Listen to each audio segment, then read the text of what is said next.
প্ৰিয় দৰ্শকসকল, জিন্তি ডেকাৰ এইবাৰ নাগাৰা নামত নাচি উঠিল ৯০ৰ পৰা ১০০ বছৰীয়া বৃদ্ধা ঔ ধনাৰ মাক, যিটো সামাজিক মাধ্যমত ইতিমধ্যে ভাইৰেল হৈ আছে। সেই নামটোতে ৯০ৰ পৰা ১০০ বছৰীয়া বৃদ্ধা একেলগে নাচি উঠিছে।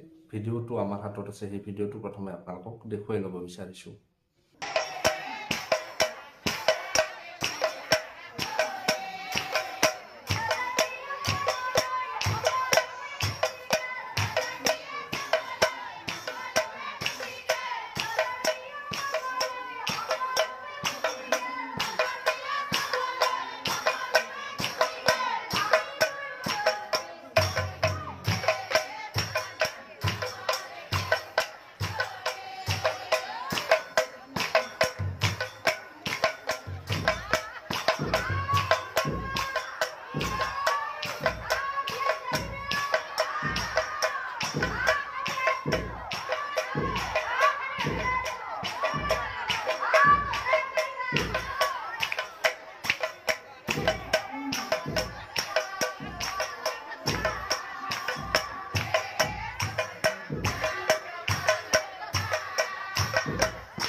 ইয়াত আহি খুব ভাল লাগিছে। আমি এইখিনি ঠাইত অহা নাছিলোঁ, ইয়াৰ আশে পাশে আহিছোঁ।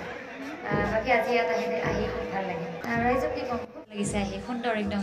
মানে ৰাইজৰ সহায় সহযোগ আৰু খুব উৎসাহী ৰাইজখিনি, বিশেষকৈ মানে আইতা বা তেনেকুৱা বয়সস্থ মানুহখিনি, মানে আইতা কেইগৰাকীটো খুব উৎসাহী। ভাল লাগিছে, গোটেইখিনি মানুহকে ভাল লাগিছে, সহায় সহযোগ কৰিছে। সেই বিষয়ে বেলেগ মই একো নকওঁ। এইটো ৰাইজে আঁকোৱালি লৈছে, তাৰ বাবে সমূহ ৰাইজলৈ মই আন্তৰিক ধন্যবাদ জ্ঞাপন কৰিছোঁ। সদায় আশীৰ্বাদ কৰি যাওক, যাতে আপোনালোক সকলোৰে আশীৰ্বাদ লৈ আমি আৰু বহু দূৰ আগুৱাই যাব পাৰোঁ।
যদিহে ভিডিঅ'টো ভাল লাগিল, ভিডিঅ'টোত লাইক কৰক আৰু চেনেলটো সকলোৱে ছাবস্ক্ৰাইব কৰিবলৈ নাপাহৰিব। ধন্যবাদ।